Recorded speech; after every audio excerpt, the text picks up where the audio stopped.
దాకా రావడం అంటే ఆల్మోస్ట్ తిరుపతి వెంకటేశ్వర స్వామిని చూసినంత ఆనందంగా ఉంది నాకు. సీరియస్, నేను జబర్దస్త్ స్టేజ్ మీదకి రావడానికి కూడా చాలా తక్కువ టైం పట్టింది. కానీ ఈరోజు ఈ స్టేజ్ మీదకి రావడానికి నిజంగా చాలా ఎక్కువ టైం పట్టింది. ఒక టైంలో ఇలా అందరూ మాట్లాడుకుంటూ పోతే ఆగస్టు 9th వచ్చేస్తుందేమో అని చిన్న సందేహం కూడా వచ్చింది నాకు నిజంగా. అసలు బేసిక్గా ఈ ఈవెంట్కి నేను ఇంకా కొంచెం ముందే రావాలి. దారిలోనే ఈ ఈవెంట్ చూసుకుంటూ వస్తున్నా. ఈలోపు వాడెవడో సుమగారికి లవ్ యూ చెప్పాడు.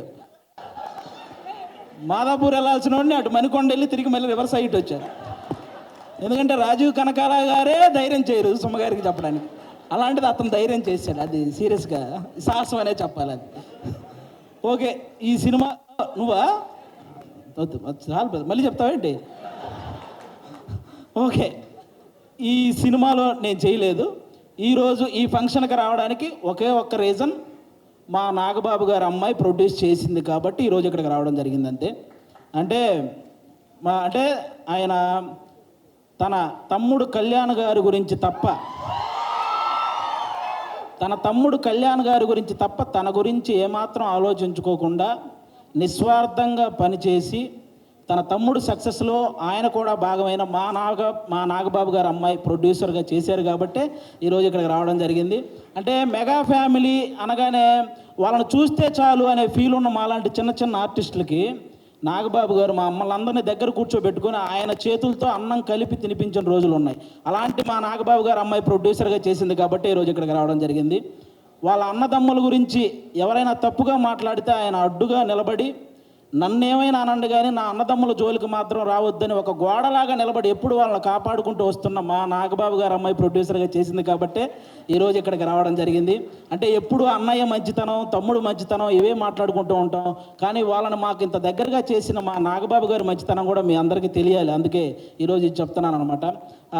ఇంకా మీ అందరికీ తెలుసు, నిహారిక గారు ఇప్పుడు కాదు, ఒక 10 years బ్యాక్ మీకు ఒక స్కిట్ చేశారు, డి వర్సెస్ జబర్దస్త్ అని.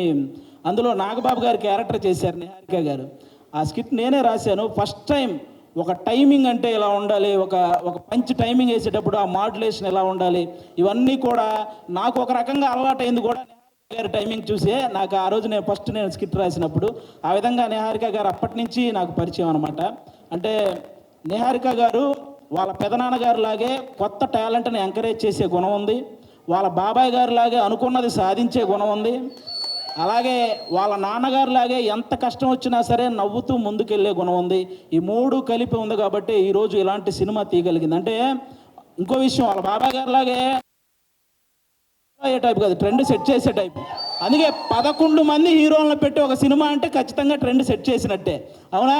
11 మంది హీరోలు అంటే ఇప్పుడు రీసెంట్గా మన 11 మంది క్రికెటర్లు మన దేశానికి వరల్డ్ కప్ తెచ్చినట్టు ఈ 11 మంది హీరోలు మా నిహారిక గారికి మంచి విజయాన్ని అందించాలని మనస్ఫూర్తిగా కోరుకుంటున్నాను. మనకు 11 అంటే చాలా గుర్తొస్తాయి, కానీ ఈ సినిమా తర్వాత 11 అంటే ఈ 11 మందే గుర్తొస్తారు. అదైతే నేను నమ్ముతున్నాను. కాబట్టి అంటే ప్రతి ఊర్లో ఒక కమిటీ ఉంటుంది. ఆ కమిటీలో కుర్రాళ్ళు ఉంటారు. బేసిక్గా సమస్యను క్రియేట్ చేసేది వాళ్ళే, సమస్యను సాల్వ్ చేసేది వాళ్ళే. అలాంటి కుర్రాళ్ళు అనమాట. అలా ప్రతి ఊర్లో ఉంటారు కాబట్టి ఈ కమిటీ కుర్రాళ్ళంతా మీరంతా ఒక్కసారి మీ ఊరోళ్ళందరికీ కూడా ఈ కమిటీ కుర్రాళ్ళు సినిమా చూపించాలని మనస్ఫూర్తిగా కోరుకుంటున్నాను. ఎందుకంటే ట్రైలర్ చూస్తే అర్థమవుతుంది. మీరందరూ ఈ సినిమా చూసినప్పుడు మేము కూడా ఇలా చేసేవాళ్ళం కదా అని గుర్తు చేసే క్యారెక్టర్లు ఉన్నాయి. మేము ఇలా ఎందుకు చేసాం అని ఆలోచింపజేసే క్యారెక్టర్లు ఉన్నాయి. ఇక నుంచి ఇలా చేద్దాం అని అనుసరించే క్యారెక్టర్లు కూడా ఉన్నాయి అనిపిస్తుంది ఈ సినిమాలో. కాబట్టి మీరందరూ కూడా ఈ కమిటీ కుర్రాళ్ళ సినిమా, మీ ఊర్లో ఉన్న కమిటీ కుర్రాళ్ళందరూ ప్రతి ఊరు వాళ్ళని తీసుకెళ్ళి ఈ సినిమా చూడాలని మనస్ఫూర్తిగా కోరుకుంటున్నాను. అలాగే ఈరోజు ఇక్కడికి ఈ సినిమాని ఆశీర్వదించడానికి వచ్చిన మన ముగ్గురు గెస్టుల హీరోలు, అంటే వాళ్ళు కథ నేను సెలెక్ట్ చేసుకోవటం కాదు, కథ నన్ను సెలెక్ట్ చేసుకోవాలి అని ఫీల్ అయ్యే ముగ్గురు గెస్టులు ఇక్కడ ఉన్నారు మనకి. వాళ్ళ ముగ్గురు వైవిధ్యమైన సినిమాలు చేస్తూ వస్తున్నారు. ఇక్కడ అడవిశేష్ గారు అయితే మామూలుగా ఎవరైనా సీట్లో కూర్చొని చూసే సినిమాలు, ఈయన సీట్ ఎడ్జ్లో కూర్చొని చూసే సినిమాలు చేస్తుంటాడు. అంటే మొత్తం అన్ని ట్విస్టులు ఉంటాయి ఆయన ఏ సినిమా చేసినా. ఆయన ఇండస్ట్రీకి వచ్చినప్పుడు కొత్తలో ఆయన నేర్చుకుంది ఏంటంటే నా బాడీ లాంగ్వేజ్ ఎలాంటి సినిమాలు చేయకూడదో తెలుసుకున్నాడు ఫస్ట్ ఆయన. ఆ తర్వాత ఆయన చేసిన సినిమాలన్నీ ఎలాంటి ట్రెండ్ సృష్టించాయో మీ అందరికీ తెలుసు. అక్షాణం కానీ, గూఢాచారి, ఎవరు, మేజర్, ఇలా చెప్పుకుంటూ పోతే అన్ని అంటే ఆయన సినిమాలకు ఒక సపరేట్ ఫ్యాన్ బేస్ ఉంది. ఇంకా మా సాయి ధర్మ తేజ్ గారు మామూలుగా ఎవరైనా పేరులో ఇంటి పేరు పెట్టుకుంటారు, కొంతమంది క్యాస్ట్ పేరు పెట్టుకుంటారు, కొంతమంది నాన్నగారి పేరు పెట్టుకుంటారు. కానీ ఫస్ట్ టైం పేరులో అమ్మగారి పేరు పెట్టుకొని ప్రతి ఒక్కరూ వాళ్ళ అమ్మని అంతలా గౌరవించాలి అని మనందరికీ ఒక సంకేతాన్ని ఇచ్చినటువంటి హీరో మన సాయి ధర్మ తేజ్ గారు. అంతేకాదు రీసెంట్గా ఒక ఓల్డ్ ఆర్టిస్ట్ మన పావలా శ్యామల గారు ఇబ్బందుల్లో ఉంటే ఆవిడకి 5 లక్షల సహాయం చేశారు మన సాయి ధర్మ తేజ్ గారు. అంటే సంపాదించే శక్తి దేవుడు అందరికీ ఇస్తాడు, కానీ సహాయం చేసే మనసు కొంతమందికే ఇస్తాడు. అందులో మన సాయి ధర్మ తేజ్ గారు కూడా ఉండడం నిజంగా మనందరి అదృష్టం.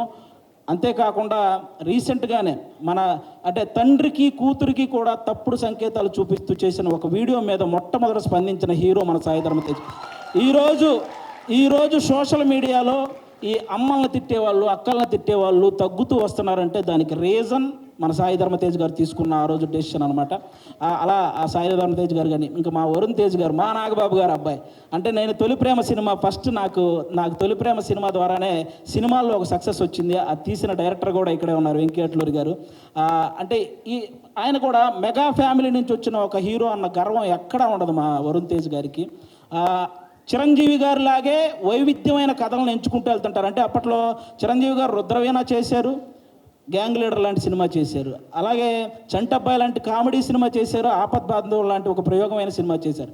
అలాగే మా వరుణ్ తేజ్ గారు కూడా తొలి ప్రేమ లాంటి లవర్ బాయ్ క్యారెక్టర్ చేశారు, ఫిదా లాంటి పక్కింటబ్బాయి లాంటి క్యారెక్టర్ చేశారు, అంతరిక్షం లాంటి ప్రయోగం చేశారు, గద్దలకొండ గణేష్ లాంటి మాసు చేశారు, F2 లాంటి ఫన్. అంటే ఒక డైరెక్టర్కి ఛాలెంజ్, నేను ఏదైనా చేయగలను, మీరు ఎలాంటి సబ్జెక్ట్తో వచ్చినా చేయగలను అనే హీరోగా మా వరుణ్ తేజ్ గారు తయారవుతున్నారు. కాబట్టి ఇలాంటి గెస్టులు ఈరోజు మన దగ్గరికి రావడం నిజంగా మీ సినిమాకి, అలాగే ముఖ్యంగా ఇక్కడ ఈరోజు ఎవరైతే కుర్రాళ్ళు ఉన్నారో మొత్తం, నేను బేసిక్గా ఇక్కడ ఎవరో కొత్త కుర్రాళ్ళు అన్నారు, కానీ వాళ్ళు స్టేజ్ మీద మాట్లాడింది, ట్రైలర్లో చేసింది చూస్తే ఈ ముందున్న వాళ్ళందరూ కొత్త కుర్రాళ్ళు అనిపించింది నాకు. అలా మాట్లాడుతున్నారనమాట. కానీ అస్సలు సినిమా ఎక్స్పీరియన్స్ లేని ఈ టాలెంటెడ్ కుర్రాళ్ళకి సినిమా మాత్రమే ఎక్స్పీరియన్స్ ఉన్న సాయి కుమార్ గారితో కలిసి చేయటం మీ అందరి అదృష్టం నిజంగా. కాబట్టి మీ అందరికీ once again all the best. August 9 తర్వాత ఖచ్చితంగా ఈ సినిమాకి సక్సెస్ మీట్ ఉంటుందని నేను మనస్ఫూర్తిగా కోరుకుంటున్నాను. వన్స్ అగైన్ నిహారిక గారికి కూడా ఆల్ ద బెస్ట్.